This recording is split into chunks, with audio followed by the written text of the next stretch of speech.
નમસ્કાર વિદ્યાર્થી મિત્રો, ગુજરાત જોબ ગુરુ ચેનલમાં તમારું હાર્દિક સ્વાગત છે.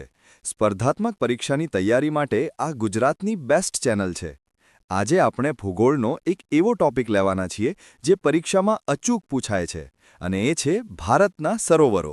નમસ્તે સાહેબ.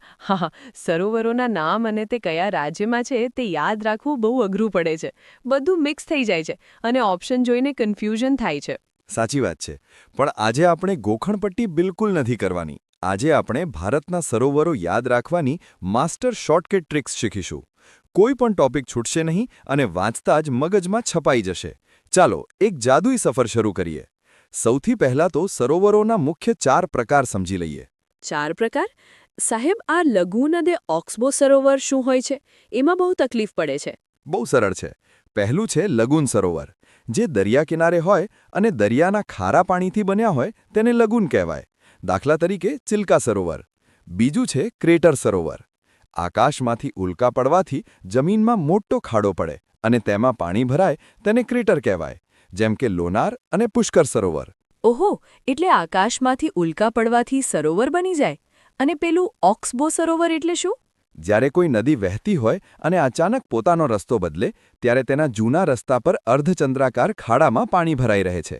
તેને ઓક્સબો કહેવાય છે. દાખલા તરીકે કાનવર સરોવર. અને ચોથો પ્રકાર છે કૃત્રિમ સરોવર, જે માણસો દ્વારા નદી પર ડેમ કે બંધ બાંધીને બનાવવામાં આવે છે, જેમ કે ગોવિંદ વલ્લભ પંથ સાગર. બરાબર. હવે પ્રકાર તો એકદમ સમજાઈ ગયા. હવે પરીક્ષામાં જે સૌથી મોટા અને નાના સરોવરો પૂછાય છે તેની શોર્ટકટ ટ્રીક આપો ને. ચોક્કસ. સૌથી પહેલા વાત કરીએ મીઠા પાણીના સૌથી મોટા સરોવરની. તે છે વુલર સરોવર, જે જમ્મુ કાશ્મીરમાં છે અને તેમાં ઝેલમ નદીનું પાણી આવે છે. આને યાદ રાખવાની ટ્રીક સાંભળો. કાશ્મીર જાઓ તો મીઠું પાણી પીવા ગરમ વુલન પહેરવું પડે. વુલન પરથી વુલર સરોવર યાદ રહી જશે. વાહ, કાશ્મીરમાં વુલન પહેર્યું એટલે વુલર સરોવર. અને ખારા પાણીનું સૌથી મોટું સરોવર કયું છે?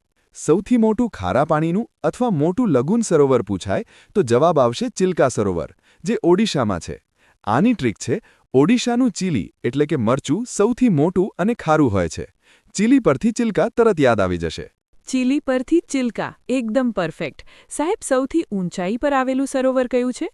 ભારતમાં સૌથી ઊંચાઈ પર આવેલું સરોવર ગુરુ ડોંગમાર છે, જે સિક્કિમમાં આવેલું છે. આની ટ્રીક બહુ મસ્ત છે. આપણા ગુરુ હંમેશા સૌથી ઊંચા સ્થાને બેસે, એટલે ઊંચાઈવાળું સરોવર પૂછાય તો સીધું ગુરુ નામ યાદ કરવાનું. ગુરુ હંમેશા ઊંચા સ્થાને. આ તો હવે ક્યારેય નહીં ભૂલાય. અને સૌથી લાંબુ સરોવર કયું છે? સૌથી લાંબુ સરોવર છે વેમનાડ સરોવર, જે કેરળમાં છે અને 96 કિલોમીટર લાંબુ છે. અહીં હોડીની રેસ પણ થાય છે. આને યાદ રાખવા માટે વિચારો કે કેરળનું કારેલું સૌથી લાંબુ છે, એમાં કોઈ વહેમ ના રાખતા. વહેમ પરથી વેમનાડ યાદ રહી જશે. કેરળનું કારેલું અને કોઈ વહેમ નહીં. સાહેબ, પેલું રાજસ્થાનવાળું સાંભર સરોવર પણ વારંવાર પૂછાય છે. હા, જો પરીક્ષામાં મુખ્ય ભૂમિભાગનું સૌથી મોટું ખારા પાણીનું સરોવર પૂછાય તો જવાબ સાંભર સરોવર આવશે, જે રાજસ્થાનમાં છે. અને આની ટ્રીક છે, ઢોસાનો સાંભર ઢોળાય તો રાજસ્થાનની જમીન ખારી થઈ જાય. સાંભર પરથી સાંભર સરોવર. અને સૌથી મોટું કૃત્રિમ એટલે કે માનવ નિર્મિત સરોવર કયું છે? તે છે ગોવિંદ વલ્લભ પંથ સાગર, જે ઉત્તર પ્રદેશમાં છે. ટ્રીક છે, લોકોએ ભેગા મળીને માણસના હાથે ગોવિંદ નામના મોટા સાગરનું નિર્માણ કર્યું. માણસના હાથે એટલે કૃત્રિમ અને ગોવિંદ એટલે ગોવિંદ વલ્લભ પંથ સાગર. સાહેબ, તમે હમણાં ઓક્સબો સરોવરની વાત કરી હતી, તો સૌથી મોટું ઓક્સબો સરોવર કયું છે? સૌથી મોટું ઓક્સબો સરોવર છે કાનવર સરોવર, જે બિહારમાં છે. ટ્રીક યાદ રાખો, નદીએ બિહારમાં કાન પકડીને રસ્તો બદલી લીધો. રસ્તો બદલે એટલે ઓક્સબો અને કાન પરથી કાનવર સરોવર. વાહ સાહેબ. અને સૌથી ઊંડું સરોવર કયું છે? સૌથી ઊંડું સરોવર મનાસબલ છે, જે જમ્મુ કાશ્મીરમાં છે. આની ટ્રીક છે, ઊંડે ઉતરવા માટે મન મક્કમ કરવું પડે. મન પરથી મનાસબલ સરોવર. હવે આપણે જમ્મુ કાશ્મીરના અન્ય સરોવરો જોઈએ. એના માટે મારી પાસે નાગ અને નાગિનનો જાદુ છે. નાગ અને નાગિન કે જાદુ? એ વળી શું છે સાહેબ?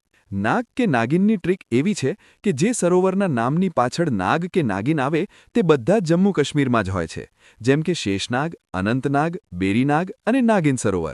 આ ઉપરાંત ત્યાં દલ સરોવર છે, જેને શ્રીનગરનું રત્ન કહેવાય છે. તેમાં કમળ ખીલે છે અને બોટ હાઉસ એટલે કે શિતારા જોવા મળે છે. અને હા, લદ્દાખમાં પેંગોંગ સો સરોવર આવેલું છે. આ નાગવાળી ટ્રીક તો બહુ જ કામ લાગશે. સાહેબ, ઉત્તરાખંડ અને હિમાચલ પ્રદેશના સરોવરો યાદ રાખવા માટે કોઈ શોર્ટકટ છે? બિલકુલ છે. ઉત્તરાખંડ માટે તાલનો મેળો યાદ રાખો. જે સરોવરની પાછળ તાલ આવે તે મોટે ભાગે ઉત્તરાખંડમાં જ હોય છે, જેમ કે ભીમતાલ, નૈનીતાલ, દેવીતાલ અને માલાતાલ. ઉત્તરાખંડમાં એક રૂપકુંડ સરોવર પણ છે, જેને મિસ્ટ્રી કે સ્કેલેટન લેક કહેવાય છે. સ્કેલેટન લેક એટલે ત્યાં હાડપિંજર જોવા મળે છે. હા, ટ્રીક પણ એ જ છે. રૂપ જોવા ગયા તો કંકળ એટલે કે હાડકાં મળ્યા. હવે હિમાચલ પ્રદેશની વાત કરીએ. ત્યાં ગોવિંદ સાગર સરોવર, મહારાણા પ્રતાપ સાગર, જેને પોંગ સરોવર પણ કહેવાય છે, અને સૂરજતાલ આવેલા છે. સાહેબ, અહીંયા એક મોટું કન્ફ્યુઝન થાય છે. ગોવિંદ સાગર અને પેલું ગોવિંદ વલ્લભ પંથ બંને અલગ અલગ છે.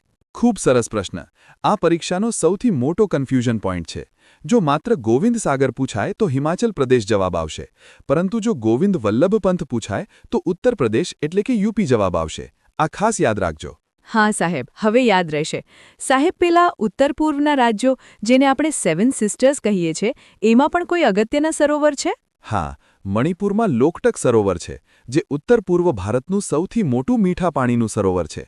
અને સૌથી ખાસ વાત, વિશ્વનો એકમાત્ર તરતો નેશનલ પાર્ક કેબુલ લામજાઓ અહીં જ આવેલો છે. આ પ્રશ્ન ઘણીવાર પરીક્ષામાં પૂછાયો છે. તરતો નેશનલ પાર્ક એ તો બહુ અદ્ભુત કહેવાય. બીજા કોઈ રાજ્યોમાં? મેઘાલયમાં નોકરેક સરોવર, વોર્ડ સરોવર, ઉમિયામ અને બારાપાણી સરોવર છે. આસામમાં ચંદુબી સરોવર છે, ત્રિપુરામાં દંબુજ સરોવર છે અને મિઝોરમમાં તામદિલ સરોવર છે.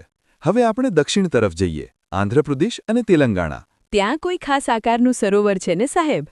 હા, તેલંગાણામાં હુસેન સાગર સરોવર છે, જે હાર્ટ શેપ એટલે કે હૃદય આકારનું સરોવર છે. ટ્રીક છે, હુસેનનું દિલ મોટું છે. આ ઉપરાંત આંધ્રપ્રદેશમાં કોલેરુ સરોવર છે, જે ગોદાવરી અને કૃષ્ણા નદીના ડેલ્ટા વચ્ચે આવેલું છે. અને બીજું છે પુલિકટ સરોવર, જે શ્રી હરિકોટા રોકેટ લોન્ચિંગ સ્ટેશનની બાજુમાં આવેલું છે. ઓકે, પુલિકટ એટલે રોકેટ લોન્ચિંગ સ્ટેશન પાસે. સાહેબ, આપણા ગુજરાત અને પડોશી રાજ્યોના સરોવરો વિશે પણ જણાવી દો. ચોક્કસ. મહારાષ્ટ્રમાં લોનાર સરોવર છે, જે આકાશમાંથી ઉલ્કા એટલે કે લોઢું પડીને બનેલું ભારતનું સૌથી મોટું ક્રેટર સરોવર બન્યું. રાજસ્થાનમાં ઢેબર સરોવર, નખ્ખી સરોવર અને પુષ્કર સરોવર આવેલા છે. આપણા ગુજરાતમાં નળ સરોવર, નારાયણ સરોવર, બિંદુ સરોવર અને સરદાર સરોવર આવેલા છે. અને મધ્યપ્રદેશમાં કયા છે સાહેબ? મધ્યપ્રદેશમાં મેહડ સરોવર, ભોજ સરોવર, ઇન્દિરા સાગર અને ગાંધી સાગર સરોવર આવેલા છે. સાહેબ, આજે તો તમે કમાલ કરી દીધી. ભારત ભૂગોળનો આટલો મોટો અને અઘરો ટોપિક વાર્તાઓ અને શોર્ટકટ ટ્રિક્સથી મગજમાં એકદમ છપાઈ ગયો છે. હવે પરીક્ષામાં સરોવરનો પ્રશ્ન આવશે એટલે સીધી તમારી ટ્રિક જ યાદ આવશે. બસ મારો હેતુ પણ એ જ છે કે પરીક્ષા સમયે બસ આ ટ્રિક અને મેજિક વર્ડ્સ યાદ કરી લેજો. આપણો વિષય પૂરો કવર થઈ ગયો છે. આવી જ શાનદાર ટ્રિક્સ અને માહિતી માટે અમારી સાથે જોડાયેલા રહો. સાહેબ, આજના લેક્ચરની પીડીએફ અને નોટ્સ ક્યાંથી મળશે? ફ્રી પીડીએફ અને નોટ્સ માટે અત્યારે જ અમારી ટેલિગ્રામ ચેનલ જોઈન કરો. તમે બ્રાઉઝરમાં સીધું જ ગુજરાત જોબ ગુરુ ટાઈપ કરીને જોડાઈ શકો છો. થેન્ક યુ સાહેબ. મિત્રો, જો તમને આ વિડીયો અને શોર્ટકટ ટ્રિક્સ ગમી હોય તો વિડીયોને લાઇક કરો, તમારા મિત્રો સાથે શેર કરો અને ચેનલને સબસ્ક્રાઇબ જરૂરથી કરજો. ધન્યવાદ મિત્રો. જોડાયેલા રહો ગુજરાત જોબ ગુરુ સાથે. જલ્દી જ મળીશું નવા ટોપિક અને નવી ટ્રિક સાથે.